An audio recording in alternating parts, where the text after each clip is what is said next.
Thierry McAllister déambulait à travers la grande entrée de l'Académie Crestwood par une brumeuse journée d'automne, serrant son cartable élimé contre lui. À 16 ans, mesurant à peine 1,70 m avec une silhouette mince, il paraissait plus jeune que son âge. Ses cheveux châtain clair retombaient sur son front de manière désordonnée et ses vêtements, un pantalon kaki de friperie et une vieille veste bleu marine, l'annonçaient pratiquement comme quelqu'un avec qui on pouvait se jouer.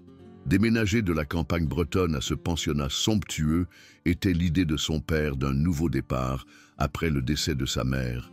Mais Thierry comprenait mieux. Les ennuis avaient l'habitude de le chercher, peu importe où il allait.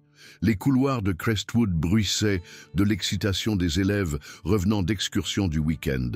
Des bagages de marque, des chaussures chics et les derniers gadgets offraient un contraste saisissant avec l'apparence simple de Thierry. Il gardait le regard baissé, se faufilant à travers des foules d'adolescents qui remarquaient à peine son existence. C'était exactement comme ça qu'il aimait, invisible, inaperçu, en sécurité. Monsieur Dubois, son professeur d'histoire en première heure, le présenta à la classe avec un enthousiasme forcé. « Tout le monde, nous avons un nouvel élève qui se joint à nous aujourd'hui. Thierry McAllister, aimeriez-vous nous parler un peu de vous ?»« Je viens de Bretagne, » dit Thierry doucement, sa voix à peine audible au fond de la salle. « C'est à peu près tout. » Quelques rires se répandirent dans la classe. Il vit trois gaillards au fond échanger des regards et des sourires. Le plus grand des trois, un type costaud avec des cheveux gominés et des yeux gris acier, se pencha en arrière sur sa chaise avec une expression que Thierry connaissait trop bien, un prédateur évaluant sa proie. Pendant le repas de midi, Thierry trouva une place vacante dans le coin du réfectoire, espérant manger son pain au chocolat en paix tout en observant les cercles sociaux qui l'entouraient. La bande des populaires dominait les tables centrales, leurs voix fortes résonnant sur les hauts plafonds. Les sportifs se regroupaient près des fenêtres, portant toujours leur blouson de l'équipe comme une armure. Et, éparpillés un peu partout, se trouvaient les différentes cliques et groupes qui donnaient l'impression que le lycée était une représentation méticuleusement répétée. « Tiens, tiens, qu'est-ce qu'on a là ?» La voix venait de derrière lui, dégoulinant d'une fausse curiosité. Thierry se retourna pour voir les trois gaillards de son cours d'histoire s'approcher de sa table. Le chef de file, celui avec les cheveux gominés, portait un blouson d'aviron de Crestwood avec « Édouard » brodé dans le dos. Ses deux acolytes se tenaient à ses côtés comme de fidèles hommes de main. L'un était dégingandé et maladroit avec une poignée de taches de rousseur, tandis que l'autre était trapu avec des bras qui laissaient deviner du temps passé à soulever des poids. « T'es le nouveau, c'est ça, Thierry ?» demanda Édouard, s'affalant sur la chaise en face de lui sans y être invité. « Moi, c'est Samuel, Samuel Édouard. Voici Clément, » il désigna le dégingandé, « et Barthélemy, pointant le compagnon trapu. C'est nous qui commandons ici, que tu le saches. » Thierry continua à manger son pain au chocolat, espérant qu'il se lasserait et s'en irait. L'expérience lui avait appris que s'engager avec des brutes ne faisait qu'aggraver les choses. Mieux valait laisser passer l'orage et espérer qu'il passe rapidement. « Pas très bavard, hein ?» continua Samuel, tendant la main à travers la table pour chipper la clémentine de Thierry. Il en prit une énorme bouchée, le jus dégoulinant sur son menton. C'est probablement sage. Les types discrets ont tendance à éviter les ennuis. Clément ricana. « Regarde-le, Samuel. Je parie qu'il n'a jamais été dans une bagarre. Pleure sûrement quand il se fait une coupure de papier. »« Foutez-moi la paix, » dit Thierry doucement, ses yeux ne quittant jamais sa nourriture. « Ou quoi ?» intervint Barthélemy, sa voix artificiellement aiguë par moquerie. « Tu vas courir te réfugier auprès de maman ? Oh attends, j'ai entendu dire que tu n'as plus de maman. C'est dur, mec. Pas étonnant que tu sois une telle poule mouillée. » Le commentaire tomba comme un coup physique, mais Thierry se força à rester calme. Ses mains se serrèrent en poing sous la table, la mémoire musculaire d'heures d'entraînement menaçant de prendre le dessus sur son contrôle soigneusement maintenu. Mais il ne pouvait pas révéler cette facette de lui-même. Pas ici. Jamais. Je pense que notre nouvel ami a besoin de comprendre comment les choses fonctionnent à Crestwood, dit Samuel, se levant et faisant signe à ses copains de le suivre. À bientôt, Thierry, très bientôt. Alors qu'il s'éloignait, Thierry se permit un moment pour respirer profondément, relâchant la tension qui s'était accumulée dans ses épaules. Autour de lui, les autres élèves reprirent leur conversation, ayant observé la rencontre avec l'intérêt détaché des spectateurs d'un cirque. Personne n'intervint. Personne ne le faisait jamais. Le schéma devint clair rapidement au cours des semaines suivantes. Samuel et ses acolytes, que Thierry découvrit être des figures de proue de l'équipe d'aviron et intouchables dans l'ordre social de l'école, lui rendirent la vie misérable avec une précision chirurgicale. Ils le bousculaient accidentellement dans les couloirs, faisant tomber ses livres au sol. Ils lui piquaient ses tickets de cantine, prétendant que c'était une taxe de nouvel élève. Au sport, ils le visaient pendant l'entraînement de cricket avec des lancers qui frôlaient l'agression. Les pires incidents se produisaient dans les espaces entre les cours, quand les professeurs n'étaient pas là et que les surveillants étaient introuvables. Samuel semblait avoir le don de trouver Thierry seul, que ce soit dans des couloirs vides ou des coins cachés. Chaque rencontre suivait un schéma similaire, insultes verbales menant à l'intimidation physique. Tout cela pendant que Thierry maintenait son attitude passive. « Pourquoi tu ne te défends pas ?» demanda Samuel un après-midi après avoir coincé Thierry près du laboratoire de chimie. « T'es vraiment pathétique à ce point où t'as juste peur. » Thierry ne dit rien, ses yeux sombres fixés sur un point quelque part au-delà de l'épaule de Samuel. À l'intérieur, cependant, une conversation différente avait lieu. Chaque muscle de son corps cataloguait la posture de Samuel, sa répartition du poids, la façon dont il favorisait son côté gauche. Thierry pouvait voir au moins 4 façons différentes de mettre fin à cette confrontation en moins de 10 secondes, mais il se força à rester immobile. Il avait fait une promesse à son père après avoir déménagé de Bretagne. Plus de bagarres, plus de violence. Il avait vu ce que ce monde pouvait faire, avait perdu sa femme à cause de cela. Et Thierry refusait de briser le cœur de son père en revenant à ses habitudes. Même si cela signifiait endurer l'humiliation quotidiennement. « Je crois qu'il est cassé », observa Clément poussant l'épaule de Thierry assez fort pour le faire trébucher en arrière. Comme un jouet à remontoir qui a cessé de fonctionner. Peut-être qu'on devrait le remonter, suggéra Barthélemy, faisant craquer ses jointures de manière théâtrale. Mais Samuel leva la main, empêchant ses amis d'aller plus loin. Il y avait quelque chose de calculateur dans son expression, comme s'il étudiait Thierry à la recherche de signes de faiblesse ou de force cachée. « Nan, pas ici, trop de monde, mais bientôt, le nouveau, très bientôt. » Le point de rupture survint un vendredi après-midi à la fin du mois de novembre. Thierry était à Crestwood depuis près de 2 mois et le tourment quotidien était devenu aussi prévisible que sa routine matinale. Il avait développé des stratégies pour éviter le pire, des itinéraires alternatifs à travers le bâtiment, chronométrant ses mouvements pour éviter la bande de Samuel, déjeunant à la bibliothèque au lieu du réfectoire. Mais ce jour-là en particulier, ses défenses soigneusement construites le trahirent. Thierry quittait son dernier cours quand il réalisa qu'il avait oublié son livre de physique. Les couloirs s'étaient presque vidés, la plupart des élèves étant impatients de commencer leur week-end. Il récupéra rapidement le livre dans son casier et se dirigea vers la sortie principale, seulement pour trouver son chemin bloqué par Samuel, Clément et Barthélemy près des portes du gymnase. « Tu vas quelque part, le nouveau ?» demanda Samuel, sa voix portant un tranchant que Thierry n'avait pas entendu auparavant. « Je rentre juste chez moi », répondit Thierry, déplaçant le manuel scolaire sur son autre bras et cherchant une autre façon de partir. « En fait, je pense que tu viens avec nous », dit Samuel se rapprochant. « On a discuté et on a réalisé qu'on ne t'a jamais correctement accueilli à Crestwood. Ce n'est pas très poli de notre part. » Avant que Thierry ne puisse répondre, Clément lui attrapa le bras, tandis que Barthélemy se déplaçait pour bloquer toute évasion possible. Ils le guidèrent à travers les portes du gymnase et dans un couloir qui menait au ring de boxe. Le son de leurs pas résonnait sur les murs de béton, et Thierry sentit son cœur s'emballer malgré ses efforts pour rester calme. Le ring de boxe était vide, ses fenêtres donnant sur le parking arrière où personne ne verrait ce qui se passait à l'intérieur. Samuel alluma les lumières et les ampoules fluorescentes projetaient des ombres dures sur l'équipement. « Voilà le truc, Thierry », dit Samuel, enlevant son blouson d'aviron et l'accrochant soigneusement à un crochet. « Je t'observe depuis ces 2 derniers mois et quelque chose ne colle pas.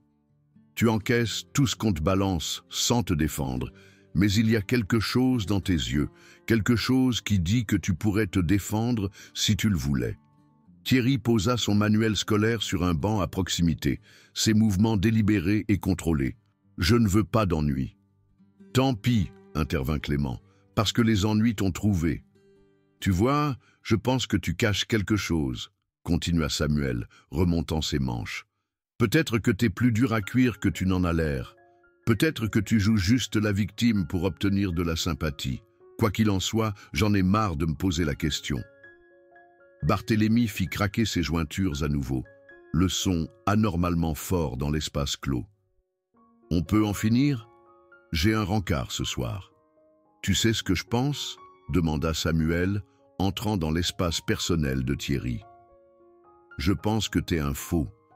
Je pense que tu joues toute cette comédie de mec discret parce que t'as peur de ce que les gens pourraient penser s'ils connaissaient le vrai toi. Mais je vais découvrir qui tu es vraiment. » Sans avertissement, la main droite de Samuel jaillit en avant dans un coup de poing direct, visant directement le visage de Thierry. C'était une attaque évidente, lancée avec la confiance de quelqu'un qui n'avait jamais fait face à une véritable résistance. Samuel s'attendait à frapper le nez de Thierry, à voir du sang et des larmes, et à enfin percer la mystérieuse contenance du nouveau. Au lieu de cela, Thierry balança sa tête de 15 cm vers la gauche. Le poing de Samuel passa en sifflant près de l'oreille de Thierry, l'élan l'emportant vers l'avant et le déséquilibrant. Pendant un instant, la confusion traversa le visage du tyran alors que son cerveau essayait de comprendre ce qui venait de se passer. Dans ce même instant, le corps de Thierry bougea avec une précision fluide qui témoignait d'innombrables heures d'entraînement. Sa main gauche se leva pour saisir le poignet étendu de Samuel, tandis que sa paume droite frappa vers le haut dans l'articulation du coude de Samuel. La combinaison créa un point de levier qui envoya Samuel tourner sur le côté avant de s'écraser dans une pile de cordes à sauter. Les poignets en bois claquèrent ensemble comme des cloches discordantes alors que Samuel heurtait le sol durement.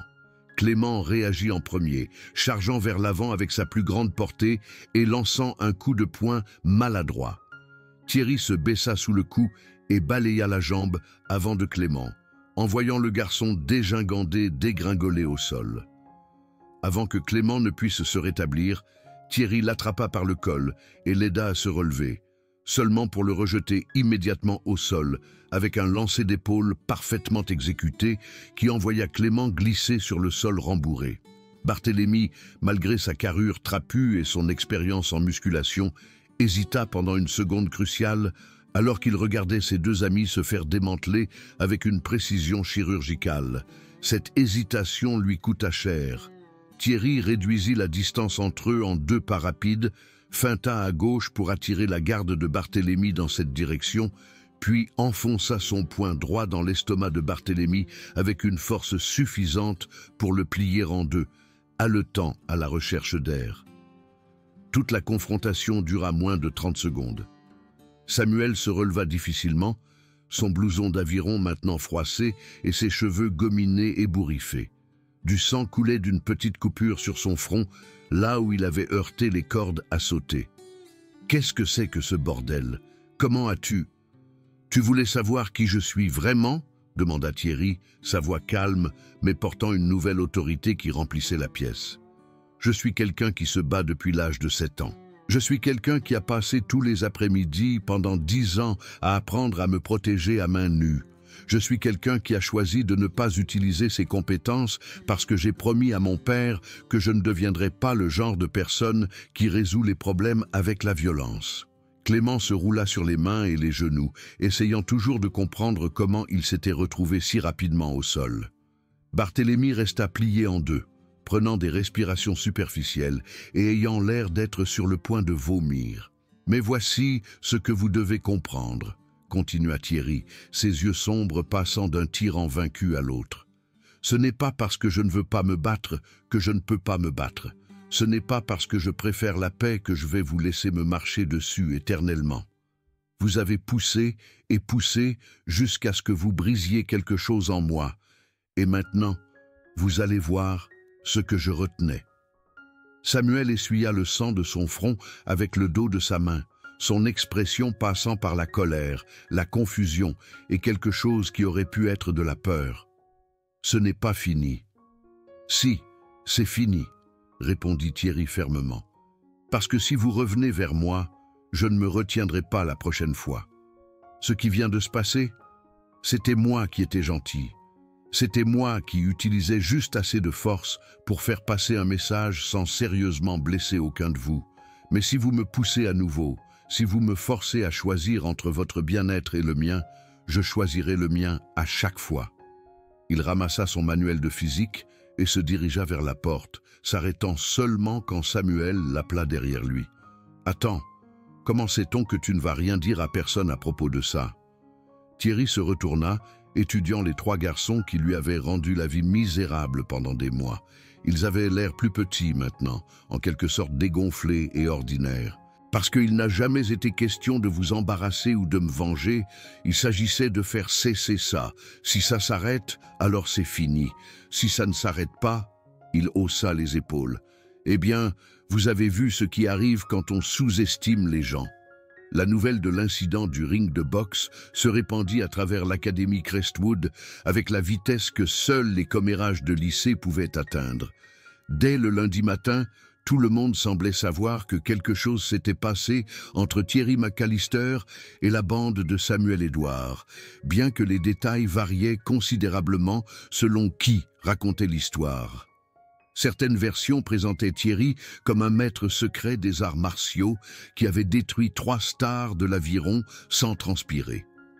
D'autres affirmaient qu'il était lié à des personnes dangereuses en Bretagne et avait proféré des menaces qui avaient effrayé Samuel au point de le faire reculer. Quelques âmes créatives suggéraient même qu'il était dans un programme spécial et qu'il avait un entraînement secret. Thierry ignora les chuchotements et les regards, maintenant sa préférence pour l'anonymat tranquille. Mais quelque chose de fondamental avait changé dans la dynamique sociale de l'école. Les élèves qui l'avaient auparavant traversé du regard lui offraient maintenant des hochements de tête prudents de reconnaissance dans les couloirs. Les professeurs semblaient plus enclins à l'inclure dans les discussions en classe. Même le personnel de cuisine lui donnait du pain en plus sans qu'il ne le demande. Samuel, Clément et Barthélemy gardèrent leur distance, bien que Thierry les surprenne occasionnellement en train de le regarder de l'autre côté des pièces avec des expressions qu'il ne pouvait pas tout à fait déchiffrer. Il n'y eut plus de rencontres accidentelles, plus d'imposition de tickets de cantine, plus de harcèlement ciblé. Les 3 garçons semblaient avoir développé un intérêt soudain à éviter complètement Thierry. La transformation ne passa pas inaperçue auprès des autres élèves qui avaient subi un traitement similaire.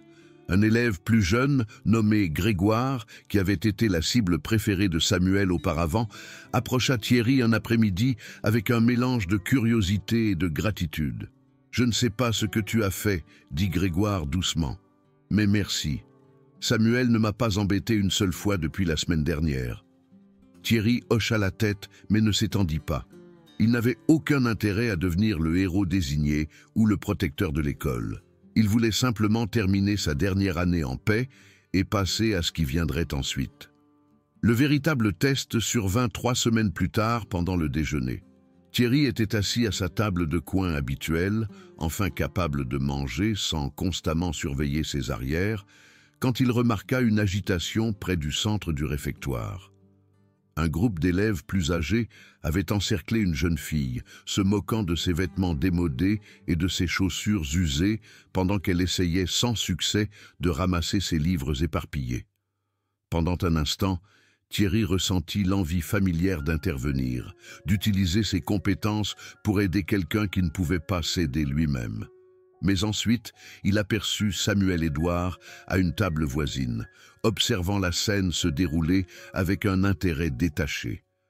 Leurs regards se croisèrent à travers la pièce bondée, et Thierry vit quelque chose comme une compréhension passer entre eux.